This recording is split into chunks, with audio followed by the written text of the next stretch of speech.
அனைவருக்கும் ஆனந்தமான இறைவணக்கம். ஆன்மீக சிவ சொந்தங்களே, உங்கள் குலதெய்வம் உங்கள் வீடு தேடி வருகின்ற வெள்ளிக்கிழமை வீட்டு வாசலுக்கு வெளியே விளக்கு பூஜை நான் சொல்கிற மாதிரி செய்யுங்க. அருமையான நல்ல பலன்கள் உங்களுக்கு கிடைக்கும். நம்பிக்கையோடு செய்யுங்க. இந்த விளக்கு பூஜை எப்படி செய்யணும்னு தெரிஞ்சுக்கிறதுக்கு முன்னால் ஒரு ஹோம அறிவிப்பு. இந்த மாதம் பௌர்ணமி 29/7/2026 நமது பௌர்ணமி ஹோம சங்க குழு உறுப்பினர்கள் சார்பாக 108 இடம்புரி சங்குகள் வைத்து மகாலட்சுமி மங்கள ஹோமம் நடைபெறுகின்றது. இந்த ஹோமத்திற்கு சங்கல்பம் செய்யும் குடும்பத்தின் சார்பாக அவர்களுடைய பெயர், ராசி, நட்சத்திரம் மற்றும் அவரது பிரார்த்தனையை யாகத்தில் சமர்ப்பணம் செய்து அந்த பிரார்த்தனை விரைவாக நிறைவேற இடம்புரி சங்கு பிரசாதம் கொரியர் மூலமாக அனுப்பி வைக்கப்படும். பதிவு செய்ய மேலே உள்ள வாட்ஸ்அப் எண்ணுக்கு தொடர்பு கொள்ளுங்கள்.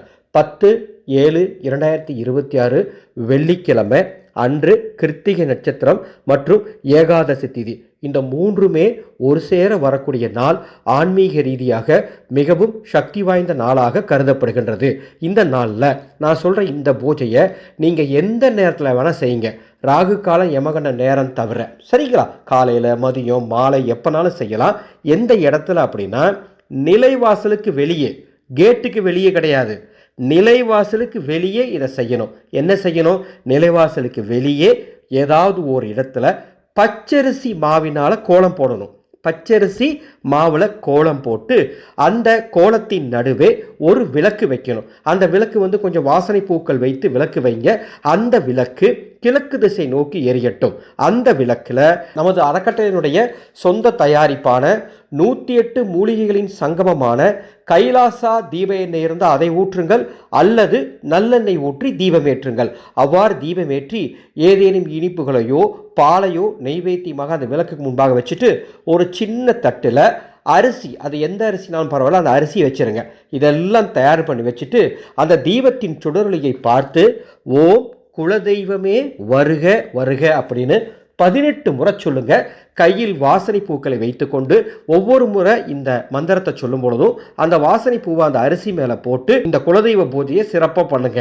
அவ்வாறு குலதெய்வ பூஜையை சிறப்பாக பண்ணிட்டு உங்கள் குலதெய்வத்தை முழு பக்தியோட பிரார்த்தனை பண்ணிட்டு அந்த அரிசி வச்சுருந்தீங்களா, அந்த அரிசியை பறவைகளுக்கும் எறும்புகளுக்கும் தானமாக தந்துருங்க. மீதி இருக்கிறத நீங்கள் யாருக்கு வேணால் கொடுக்கலாம், அது உங்கள் விருப்பம் தான். ஆனால் அதை தானமாக தரணும். யாருக்கு வேணால் தானம் தாங்க, சரிங்களா? அவ்வாறு தானமாக கொடுத்துட்டு ஒரு அரை மணி நேரம் கழித்து அந்த விளக்கை குளிர வச்சு வீட்டுக்குள்ளே எடுத்துகிட்டு வந்துடுங்க. அந்த கோலம் அப்படியே இருக்கட்டும். ஒரு 1 மணி நேரம் கழித்து அந்த கோலத்தையும் நீங்கள் சுத்தம் பண்ணிடலாம். இந்த எளிய விளக்கு பூஜையை உங்கள் வீட்டில் வருகின்ற 10ஆம் தேதி செய்யும் பொழுது உங்களது குலதெய்வம் உங்கள் இல்லம் தேடி வரும், அருளை வாரி வழங்கும். மிக எளிமையான பூஜை செய்து பயன்பெறுங்கள். இவ்வாறு ஒவ்வொரு முக்கியத்துவம் வாய்ந்த நாள்லையும் உங்களுக்காக ஒவ்வொரு பூஜையும் பார்த்து சொல்லி கொண்டிருக்கும் நமது சேனலை இதுவரைக்கும் நீங்கள் சப்ஸ்கிரைப் பண்ணலாம், சப்ஸ்கிரைப் பண்ணிக்கோங்க. வருகின்ற 10ஆம் தேதி நமது அறக்கட்டளையின் சார்பாக 108 ஆதிகால சித்தர்கள் வழி பரிகாரங்கள் எனும் ஒரு பயிற்சியை தொடங்க போகிறோம். இதனுடைய ஆழமான தாத்பீரியம் என்னன்னா, கோயிலாக நீங்கள் அலையாமல், பெருசாக செலவு பண்ணாமல், உங்கள் வீட்டில் கிடைக்கும் பொருட்கள் மற்றும் உங்கள் வீட்டின் அருகில் கிடைக்கும் பொருட்களை கொண்டு உங்களது பிரச்சனைகளை, அது எவ்வளவு பெரிய பிரச்சனையாக இருந்தாலும் சரி, உங்களது பிரச்சனைகளை வீட்டிலேயே நீங்கள் எவ்வாறு பரிகாரம் செய்து சரி செய்து கொள்வது என்ற நமது முன்னோர்களின் பண்டைய கால பரிகார முறைகளை உங்களுக்கு சொல்லித்தரப்போகிறேன். தினமும் ஒரு பரிகாரம் வீதம் 108 பரிகாரங்கள் உங்களுக்கு சொல்லித்தரப்படும். அந்த பயிற்சியில் சேர மேலே உள்ள வாட்ஸ்அப் எண்ணுக்கு தொடர்பு கொள்ளுங்கள். ஆனந்தம் மலரட்டும், ஆனந்த ஒளி பரவட்டும்.